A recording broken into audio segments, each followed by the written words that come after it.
Hello everyone, good morning সবাইকে।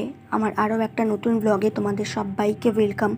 তো ব্লগটা আজকে অনেক সকাল সকাল রাস্তা দিয়েই শুরু করছি, কারণ আমরা যাচ্ছি হলো তারাপীঠ মায়ের কাছে পুজো দিতে পরিবারের সবাই মিলে। শুধু আমার হাজব্যান্ড আসতে পারলো না, কারণ তার ছুটি নিয়ে একটু সমস্যা হচ্ছিল, সেই কারণে।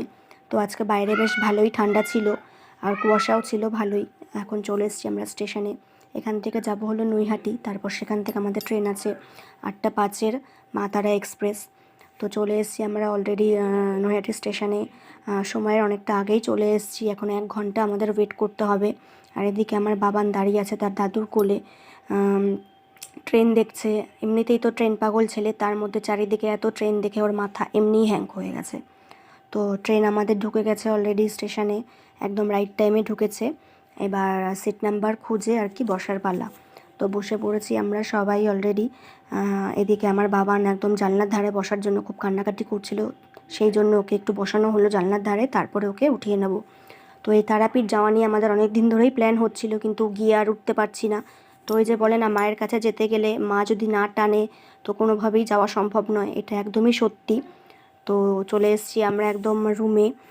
একটা রুমই নেওয়া হয়েছে, ডবল বেড আছে। রুমটা বেশ নিট অ্যান্ড ক্লিনই আছে, 2টো বেড, একটা ডাইনিং টেবিল, একটা সোফা আছে, বেশ পরিষ্কার পরিচ্ছন্নই আছে রুমটা। তো এখন আমরা সবাই মিলে যাব হচ্ছে দুপুরে লাঞ্চ করতে।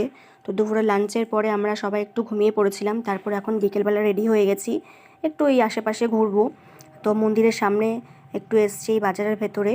তো এখান থেকে কিছু টুকিটাকি জিনিস কিনবো। তো পুজো আজকে দেবো না, কারণ অনেকটা দেরি হয়ে গেছে, আর তার মধ্যে এখন অনেকটাই ভিড় হবে মন্দিরে। তো একদম কালকে ভোরবেলায় পুজো দেওয়া হবে। তো এখান থেকে মা কিছু টুকিটাকি জিনিস কিনবে। এখান থেকে মায়ের একটা চরণ কেনা হয়েছে তারা মার। তো এখন এসছি একটু মন্দিরের আশেপাশে। তো ভিড়টা দেখো জাস্ট, কত লাইন পড়েছে আর কি, শনিবার তো এই জন্য একটু ভিড়টা বেশি হয়েছে।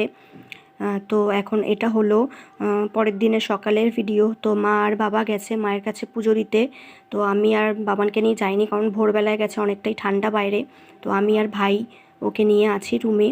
তো পুজো দিয়ে আসার পরে আমরা সবাই মিলে চলে এসেছি দুপুরে লাঞ্চ করতে। তারপরে আবার আমাদের ট্রেন আছে, বাড়ি ফেরার আর কি তারা থাকবে। তো এখন লাঞ্চটা না করে নিলে অনেকটাই দেরি হয়ে যাবে। তো এদিকে আমার বাবা আমার সোনাকে খাইয়ে দিচ্ছে, আমার কাছে তো খেলো না, কান্নাকাটি করছিল, বায়না করছিল।